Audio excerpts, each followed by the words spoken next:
ആശ്വാസദായകനായി എനിക്കേശു അരികിലുണ്ട്. എന്തെന്തു ഭാരങ്ങളേറി വന്നാലും എന്നെ കൈവിടാത്തവൻ. എന്തെന്തു ഭാരങ്ങളേറി വന്നാലും എന്നെ കൈവിടാത്തവൻ. സത്യവചനം ശ്രവിക്കുന്ന എല്ലാവർക്കും സ്നേഹവന്ദനങ്ങൾ അറിയിക്കുന്നു. ഒരു പുതിയ പ്രഭാതം കൂടെ ദൈവം നമുക്ക് സമ്മാനിച്ചിരിക്കുന്നുവല്ലോ. ദൈവത്തിന് നന്ദി പറയാം. ഇന്ന് രാവിലെയുള്ള ധ്യാനത്തിനായി നമുക്കേറെ സുപരിചിതമായ ഒരു വേദഭാഗം നമ്മുടെ ശ്രദ്ധയിലേക്ക് കൊണ്ടുവരാൻ ആഗ്രഹിക്കുന്നു. ഫിലിപ്പിയ ലേഖനം 4-ാം അധ്യായം 6-7 വാക്യങ്ങൾ നമുക്ക് വായിക്കാം. ഒന്നിനെക്കുറിച്ചും വിചാരപ്പെടരുത്, എല്ലാറ്റിലും പ്രാർത്ഥനയാലും അപേക്ഷയാലും നിങ്ങളുടെ ആവശ്യങ്ങൾ സ്തോത്രത്തോടുകൂടെ ദൈവത്തോട് അറിയിക്കുകയത്രേ വേണ്ടത്. എന്നാൽ സകല ബുദ്ധിയെയും കവിയുന്ന ദൈവസമാധാനം നിങ്ങളുടെ ഹൃദയങ്ങളെയും നിനവുകളെയും ക്രിസ്തുവേശുവിങ്കൽ കാക്കും. അപ്പോസ്തലനായ പൗലോസ് എഴുതിയ ലേഖനമാണല്ലോ ഫിലിപ്പി ലേഖനം. സുവിശേഷം നിമിത്തം താൻ കാരാഗ്രഹത്തിൽ കിടക്കുമ്പോൾ എഴുതിയതായ ലേഖനമാണല്ലോ ഈ ഫിലിപ്പി ലേഖനം. കാരാഗ്രഹം എന്ന് പറയുമ്പോൾ ഇന്നത്തെ നിലയിലുള്ള ഒരു കാരാഗ്രഹമല്ല അന്നത്തെ കാലത്തുണ്ടായിരുന്നത്. ഇന്ന് പറഞ്ഞു കേട്ടിടത്തോളം വളരെ സുഖകരമായ ജീവിതമാണെന്നാണ് അറിവ്. പലരും ജയിലിലേക്ക് പോകുന്നത് സുരക്ഷിതമായി ജീവിക്കുന്നതിന് വേണ്ടിയാണെന്നും കേട്ടിട്ടുണ്ട്. കാരണം ഒരുപക്ഷെങ്കിൽ പ്രമാദമായ ഏതെങ്കിലും കുറ്റകൃത്യത്തിൽ ഉൾപ്പെട്ട ഒരു പ്രതിയാണെങ്കിൽ അദ്ദേഹം നാട്ടിൽ കൂടി നടക്കുന്നതിനേക്കാൾ സുരക്ഷിതമാണ് ജയിലിൽ പോകുന്നത്.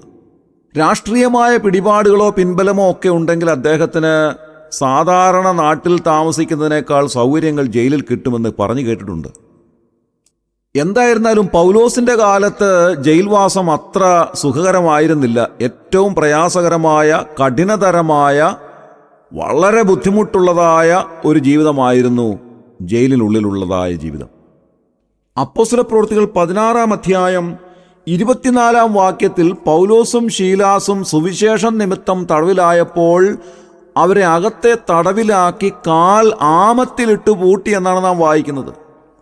അങ്ങനെ കൈകാലുകൾ ചങ്ങലകൾ കൊണ്ട് ബന്ധിച്ച് ഈ തടവിലാക്കി ഇട്ടിരിക്കുന്ന ഒരു സമ്പ്രദായമാണ് അന്ന് ഉണ്ടായിരുന്നത്. അത്രമാത്രം കഠിനതരമായ നിലയിലാണ് അവർ ജയിലിനുള്ളിൽ കഴിഞ്ഞുകൂടിയിരുന്നത്. അങ്ങനെ വല്ലാത്ത പ്രയാസത്തിലൂടെ കടന്നു പോകുന്ന പൗലോസ് പറയുകയാണ്, ഒന്നിനെക്കുറിച്ചും വിചാരപ്പെടരുത്. വാസ്തവത്തിൽ ഇത് അത്ഭുതകരമായ ഒരു കാര്യമാണ്. ഒരു തടവറയ്ക്കുള്ളിൽ സുവിശേഷം നിമിത്തം ബന്ധനസ്ഥനായിരിക്കുന്ന പൗലോസ് ഏറ്റവും പ്രയാസകരമായ സാഹചര്യത്തിൽ ഇരുന്നു കൊണ്ട് പറയുന്നത് നാം ഒന്നിനെക്കുറിച്ചും വിചാരപ്പെടരുത് എന്നാണ്. ഇവിടെ നമ്മൾ ഏറ്റവും നല്ല സാഹചര്യങ്ങളിൽ ജീവിക്കുമ്പോൾ, ഏറ്റവും വലിയ സുഖസൗകര്യങ്ങൾ അനുഭവിക്കുമ്പോൾ, എല്ലാ ദിവസവും വിവിധങ്ങളായ കാര്യങ്ങളെ ഓർത്ത് വിചാരപ്പെടുന്ന സ്ഥിതിയാണുള്ളത്. ശരിയല്ലേ പ്രിയമുള്ളവരെ? ഇന്ന് രാവിലെ നാം ഉണർന്നെഴുന്നേറ്റ സമയം മുതൽ തന്നെ എന്തെല്ലാം കാര്യങ്ങൾ നാം ചിന്തിച്ച് വല്ലാതെ വിഷമിച്ചിട്ടുണ്ട്. പല പല കാര്യങ്ങൾ നമ്മുടെ മനസ്സിലേക്ക് വരുമ്പോൾ അതൊക്കെ ഓർത്ത് നാം വിചാരപ്പെടുകയാണ്. ഒരുപാട് കാരണങ്ങൾ നമ്മുടെ ജീവിതത്തിൽ വിചാരപ്പെടുന്നതിന് വേണ്ടി നാം ഒരുക്കി വെച്ചിട്ടുണ്ട്. ഈ വിചാരപ്പെടലിൻ്റെ കാരണം എന്താണ്? അത് നാം ചിന്തിച്ച് നോക്കിയിട്ടുണ്ടോ? എന്തുകൊണ്ടാണ് നാം ഇങ്ങനെ വിചാരപ്പെടേണ്ടതായിട്ട് വരുന്നത്? ദൈവം എല്ലാവരുടെയും ജീവിതത്തെ സംബന്ധിച്ച് വ്യക്തമായ ഒരു പദ്ധതി തയ്യാറാക്കിയിട്ടുണ്ട്. ഓരോരുത്തരെ സംബന്ധിച്ചും ദൈവം ഒരു ട്രാക്ക് ഒരുക്കിയിട്ടുണ്ട്. ആ ട്രാക്കിലൂടെയാണ് നാം ജീവിക്കേണ്ടുന്നത്. ഓട്ടക്കളത്തിൽ ഓടുന്നവരെ നോക്കുക. ഓരോരുത്തർക്കും പ്രത്യേകമായ ട്രാക്കുകളുണ്ട്. ആ ട്രാക്കുകളിലൂടെ മാത്രമേ അവർക്ക് ഓടാൻ സാധിക്കുകയുള്ളൂ. ഒരാൾക്ക് മറ്റൊരു ട്രാക്കിലേക്ക് പ്രവേശിക്കുവാൻ കഴിയുകയില്ല. അഥവാ അങ്ങനെ പ്രവേശിച്ചാൽ അദ്ദേഹം ഡിസ്ക്വാളിഫൈഡ് ആകും, അയോഗ്യനായിത്തീരും. വിചാരപ്പെടലിൻ്റെ കാരണം എന്താണെന്ന് ചോദിച്ചാൽ ട്രാക്ക് മാറി നാം ഓടുന്നു എന്നുള്ളതാണ്. ദൈവം നമുക്ക് വച്ചിരിക്കുന്നതായ ട്രാക്കിൽ നിന്ന് നാം മാറിപ്പോയിരിക്കുന്നു. ദൈവം നമ്മെ സംബന്ധിച്ച് ഉദ്ദേശിച്ചിരിക്കുന്നതായ വഴികളിൽ നിന്ന് നാം വ്യതിചലിച്ചിരിക്കുന്നു. അങ്ങനെ നാം ട്രാക്ക് മാറി ഓടുമ്പോൾ ദൈവം നമ്മെ മടക്കി കൊണ്ടുവരുവാനായി ചിലപ്പോൾ നമുക്ക് സങ്കടകരമായ ബുദ്ധിമുട്ടേറിയ ചില പാതകളിലൂടെ നമ്മെ നയിച്ചെന്നിരിക്കാം. അമേരിക്കയിലെ റോഡ് ട്രാഫിക് സിസ്റ്റം എന്ന് പറയുന്നത് വളരെ കുറ്റമറ്റതായ ഒരു ട്രാഫിക് സിസ്റ്റമാണ്. ഓരോ വാഹനവും സഞ്ചരിക്കുന്നതിന് റോഡുകളിൽ നിയതമായ ലെയിൻ മാർക്ക് ചെയ്തിട്ടുണ്ട്. ആ ലെയിനുകളിൽ കൂടി മാത്രമേ സഞ്ചരിക്കുവാൻ സാധിക്കുകയുള്ളൂ. ചിലയിടങ്ങളിൽ സ്റ്റോപ്പ് സൈൻ ഉണ്ടാകാം. അവിടെ നാം പൂർണ്ണമായും വാഹനം നിർത്തിയിടേണ്ടതായിട്ടുണ്ട്. അതുപോലെ ചില സ്ഥലങ്ങളിലേക്ക് നാം തിരിയുന്നതായ സന്ദർഭത്തിൽ നാം തിരിയേണ്ടുന്നതായ ലെയിനിൽ കൂടി മാത്രമേ തിരിയാൻ സാധിക്കുകയുള്ളൂ. നാം സഞ്ചരിച്ചു വന്ന പാതയിൽ നിന്ന് മറ്റൊരു റോഡിലേക്ക് പ്രവേശിക്കേണ്ടുന്നതായ സമയത്ത് അബദ്ധവശാൽ അതിന് സാധിച്ചില്ല എന്ന് വിചാരിക്കുക. നമ്മുടെ കേരളത്തിൽ അല്ലെങ്കിൽ ഇന്ത്യയുടെ ഏതെങ്കിലും ഒരു ഭാഗത്താണെങ്കിൽ നാം എന്താണ് ചെയ്യാറുള്ളത്? നമ്മുടെ ഹൈവേ ആണെങ്കിൽ പോലും നടു റോഡിൽ വണ്ടിയിട്ട് മറ്റുള്ള വാഹനങ്ങളെല്ലാം തടഞ്ഞു നിർത്തി അവിടെ വച്ച് നാം നമ്മുടെ വണ്ടി തിരിച്ചു പുറകോട്ട് പോകും. ഇത് വളരെ പ്രയാസത്തോടു കൂടെയാണ് പറയുന്നത്. മറ്റൊരു രാജ്യത്തും ഇങ്ങനെയുള്ള സംവിധാനങ്ങളില്ല.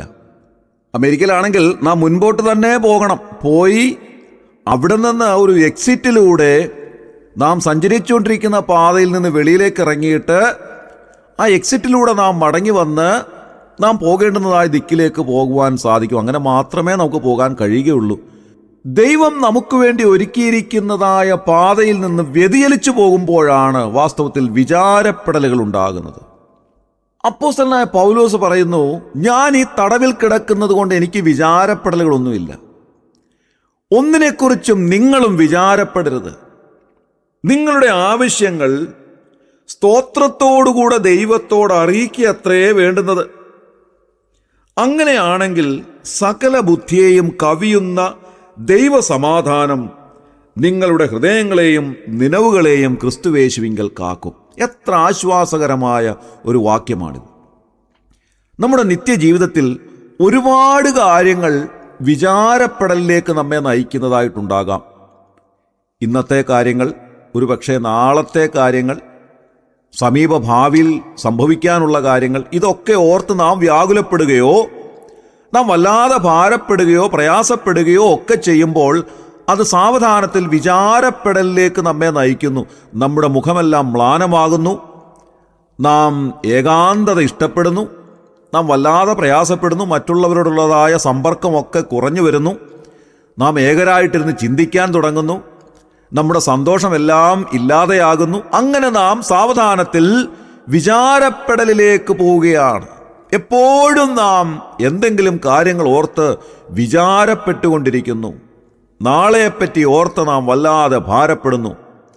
അതുകൊണ്ട് ദൈവവചനം നമ്മോട് പറയുന്നത്, നിങ്ങൾ ഒന്നിനെക്കുറിച്ചും വിചാരപ്പെടരുത്. നിങ്ങളുടെ ആവശ്യങ്ങളെല്ലാം കർത്താവിൻ്റെ കരങ്ങളിലേക്ക് കൊടുത്താട്ടെ.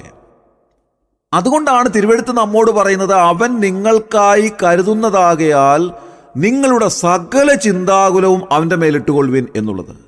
നിന്റെ ഭാരം യഹോവയെ ഭരമേൽപ്പിക്കുക, അവൻ നിന്നെ പുലർത്തും. ഇതെത്രമാത്രം സത്യമായ ഒരു കാര്യമാണ് പ്രിയമുള്ളവരെ.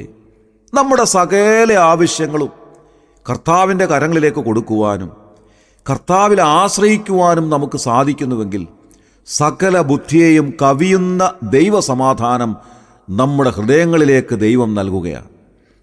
കർത്താവിൻ്റെ കരങ്ങളിലേക്ക് നാം ഏൽപ്പിച്ചു കൊടുത്ത കാര്യത്തിന്മേൽ കർത്താവ് പ്രവർത്തിക്കുമെന്നുള്ള വിശ്വാസം നമ്മുടെ ഹൃദയത്തിലുണ്ടെങ്കിൽ നാം അതിനെപ്പറ്റി പിന്നീട് ഓർത്ത് വ്യാകുലപ്പെടേണ്ടുന്ന ആവശ്യമില്ല.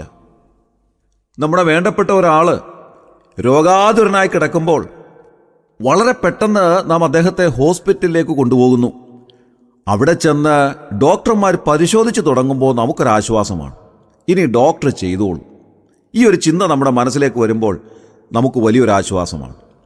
ഇതേപോലെ തന്നെയാണ് നമ്മുടെ ആവശ്യങ്ങൾ കർത്താവിൻ്റെ കരങ്ങളിലേക്ക് ഞാൻ ഏൽപ്പിച്ചിരിക്കുന്നു എന്നുള്ള ചിന്ത നമ്മെ ഭരിക്കുമ്പോൾ നമുക്കൊരു വലിയ ആശ്വാസമുണ്ടാകുന്നു. നാം ആ കാര്യത്തെപ്പറ്റി ഓർത്ത് പിന്നീട് വ്യാകുലപ്പെടേണ്ടെന്ന് ആവശ്യമില്ല. കർത്താവ് ആ കാര്യങ്ങൾ നമുക്ക് വേണ്ടി ചെയ്തു തന്നുകൊള്ളും. എങ്ങനെയാണെങ്കിൽ നാം കർത്താവ് നമുക്ക് വേണ്ടി കാണിച്ചിരിക്കുന്നതായ ട്രാക്കിലൂടെയാണ് പോകുന്നതെങ്കിൽ മാത്രം. പ്രിയമുള്ളവരെ, ഇന്ന് രാവിലെ നാം ആദ്യമായി ചിന്തിക്കേണ്ടുന്നത്, കർത്താവ് എനിക്ക് വേണ്ടി വച്ചിരിക്കുന്ന ട്രാക്കിലൂടെയാണോ ഞാൻ എൻ്റെ ജീവിതയാത്ര നയിക്കുന്നത്? എൻ്റെ ഓട്ടം അതോ വേറെ ഏതെങ്കിലും ട്രാക്കിലൂടെയാണോ? കർത്താവിന് എന്നെ സംബന്ധിച്ചുള്ള ഹിതം എന്താണ്? ആ ഹിതത്തിന് അനുസരണമായിട്ടാണോ ഞാൻ ജീവിക്കുന്നത്? അങ്ങനെയാണെങ്കിൽ ഇന്ന് രാവിലെ നമ്മുടെ സകല ആവശ്യങ്ങളും കർത്താവിൻ്റെ കരങ്ങളിലേക്ക് ഏൽപ്പിച്ചു കൊടുക്കുന്നുവെങ്കിൽ സകല ബുദ്ധിയെയും കവിയുന്ന ദൈവസമാധാനം നമ്മുടെ ഹൃദയങ്ങളെയും നിലവുകളെയും ക്രിസ്തുവേശുവിങ്കൽ കാക്കും. ആ സമാധാനം എല്ലാവർക്കും ലഭിക്കുവാൻ ഇടയാകട്ടെ. ഇന്നത്തെ ദിവസം സമാധാനത്തോടെ സന്തോഷത്തോടെ ജീവിക്കുവാൻ കർത്താവ് എല്ലാവരെയും സഹായിക്കട്ടെ. നമ്മുടെ കണ്ണുകളെ അടയ്ക്കാം, പ്രാർത്ഥിക്കാം. ക്രിസ്തുവേശുവിൽ കൂടി അതിവാത്സല്യമായി ഞങ്ങളെ സ്നേഹിക്കുന്ന സ്വർഗീയ പിതാവാം നല്ല ദൈവമേ, അനുഗ്രഹകരമായ ഒരു പ്രഭാതം കൂടെ കാണുവാൻ ഞങ്ങളെ അനുവദിച്ചതിനായി ഞങ്ങൾ നന്ദി പറയുന്നു.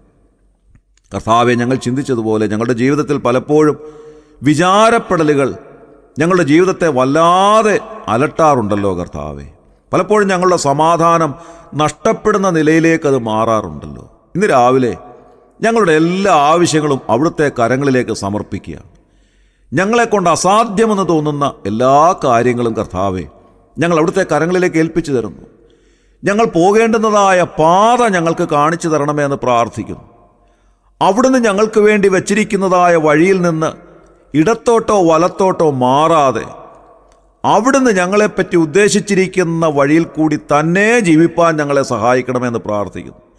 ഞങ്ങളുടെ ആവശ്യങ്ങളെല്ലാം അവിടുത്തെ കരങ്ങളിൽ സമർപ്പിക്കുന്നു. അവിടുത്തെ ഹിതമനുസരിച്ച് ഞങ്ങൾക്ക് വേണ്ടി എല്ലാം നൽകിത്തരുന്ന കർത്താവിൻ്റെ കരങ്ങളിൽ ഇന്ന് രാവിലെ ഞങ്ങളെ തന്നെ സമർപ്പിക്കുകയാണ് കർത്താവെ. അവിടുന്ന് സ്വർഗീയമായ സമാധാനം എല്ലാവരുടെയും ഹൃദയങ്ങളിൽ നൽകി ഞങ്ങളെ സഹായിക്കുകയും ആശ്വസിപ്പിക്കുകയും സമാധാനിപ്പിക്കുകയും ചെയ്യണമെന്ന് പ്രാർത്ഥിക്കുന്നു. ഈ ശുശ്രൂഷയെ സംബന്ധിച്ച് എല്ലാവരെയും അവിടുന്ന് അനുഗ്രഹിക്കണമേ. അവിടുന്ന് അങ്ങനെ ചെയ്തിരിക്കാൻ ഞങ്ങൾ നന്ദി പറയുന്നു. ഇന്നത്തെ ദിവസം മുഴുവനും ആ സമാധാനത്തോടെയും സന്തോഷത്തോടെയും ജീവിപ്പാൻ ഞങ്ങളെ ഇടയാക്കണമേ. ഞങ്ങളുടെ പ്രാർത്ഥന കേട്ടതിനായി സ്തോത്രം. ഞങ്ങളുടെ കർത്താവിൻ രക്ഷിതാവുമായ യേശു ക്രിസ്തുവിൻ്റെ ധന്യമായ നാമത്തിൽ തന്നെ ആമേൻ. ആവശ്യഭാരങ്ങളാൽ ഞാൻ ആകുലനായിടുമ്പോൾ, ആവശ്യഭാരങ്ങളാൽ ഞാൻ ആകുലനായിടുമ്പോൾ തൻ്റെ സാന്ത്വനം നൽകി വഴി നടത്തും യേശു അരികിലുണ്ട്. തൻ്റെ സാന്ത്വനം നൽകി വഴി നടത്തും യേശു അരികിലുണ്ട്. ആശ്വാസദായകനായി എനിക്കേശു അരികിലുണ്ട്.